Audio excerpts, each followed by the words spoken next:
Hello friends, my name is Eric Cloward and welcome to the Stoic Coffee Break. The Stoic Coffee Break is a weekly podcast where I take an aspect of Stoicism and do my best to break it down to its most important points and talk about how we can apply it in our daily lives. I share my successes and my failures, and hopefully you can learn something from my experience, all within the space of a coffee break. Today's episode is called The Space Between.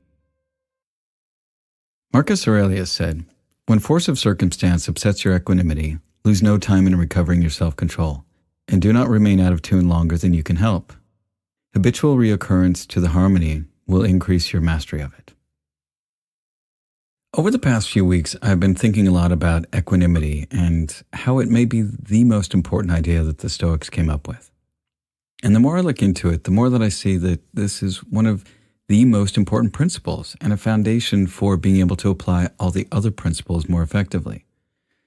We can see how important this is by just looking at other traditions such as Buddhism, especially Zen Buddhism, which promotes the idea of calming the mind as one of the highest virtues.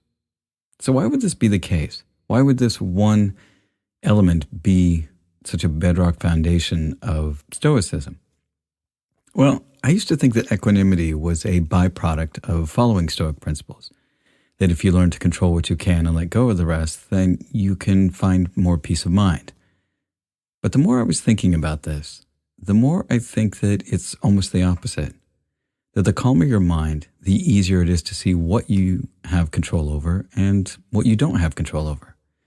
And the more you can keep an even keel, the more you can make better decisions under pressure. Now, don't get me wrong, practicing Stoic principles can certainly help you have a calmer mind. When you learn to identify what you can and can't control and let go of the things you can't, it certainly can reduce a lot of stress in your life.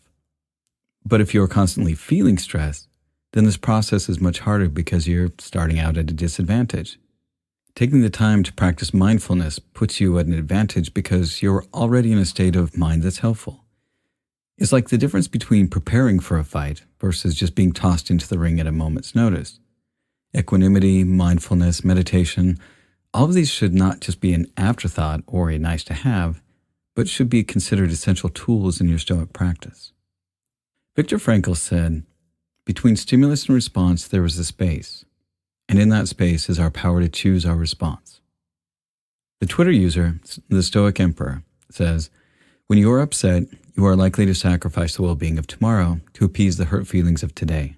Not a good trade. Subject your emotions to a cooling-off period before you allow them to guide major decisions." Now, one of the most important things that being mindful helps us do is to think long-term.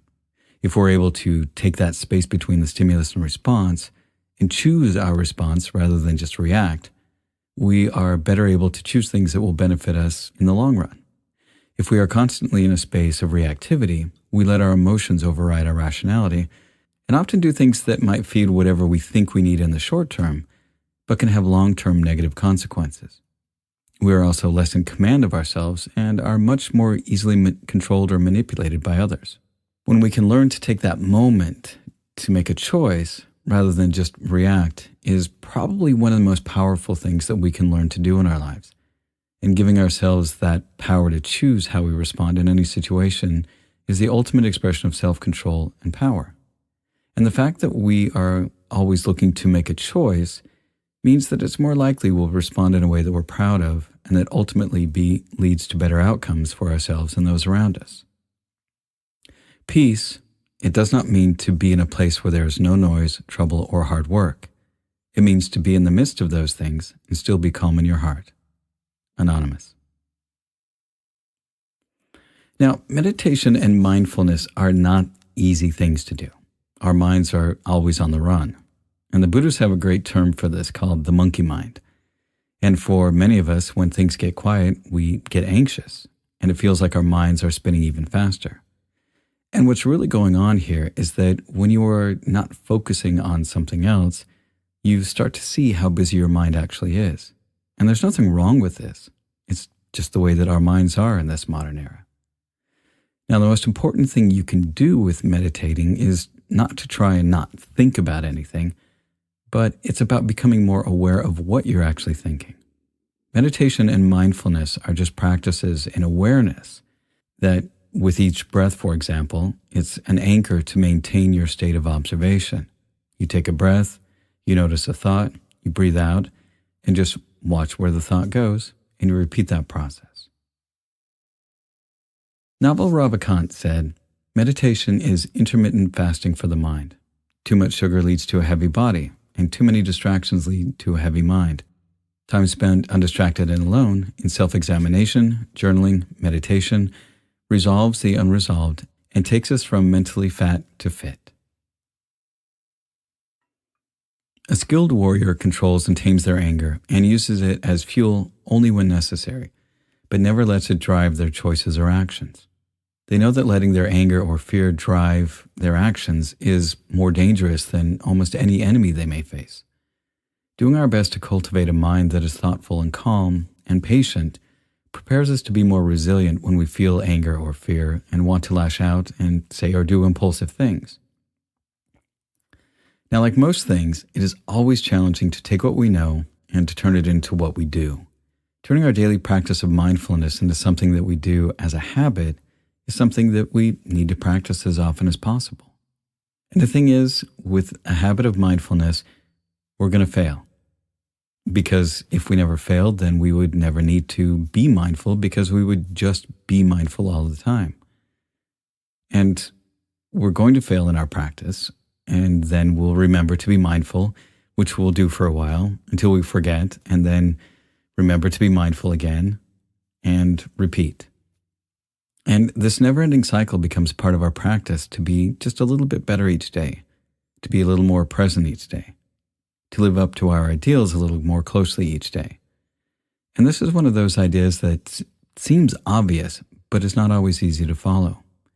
And a good way to help set the stage is by making a practice of meditation or journaling each morning to start the day off. Then it's just about refocusing your awareness throughout the day with being mindful. So, how do you practice this kind of mindfulness? Well, think of mindfulness as just a normal meditation practice that is much more about awareness of your thinking and bringing your focus back to your breathing when your mind wanders off. Mindfulness is a recurring meditation that you do throughout the day to bring your awareness back to your thinking.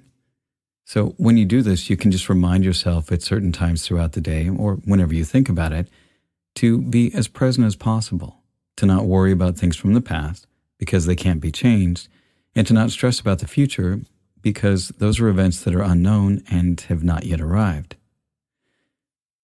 When you can be better about living in the present, which is what mindfulness is all about, you'll be more attentive and deliberate about what you are currently doing. And when you're more deliberate, you bring more of your faculties to bear. You do better work and you make better decisions. And when you practice meditation and mindfulness, you're deliberately choosing to develop equanimity rather than just hoping that it just happens. And that's the end of this week's Stoic Coffee Break. As always, be good to yourself, be good to others, and thanks for listening.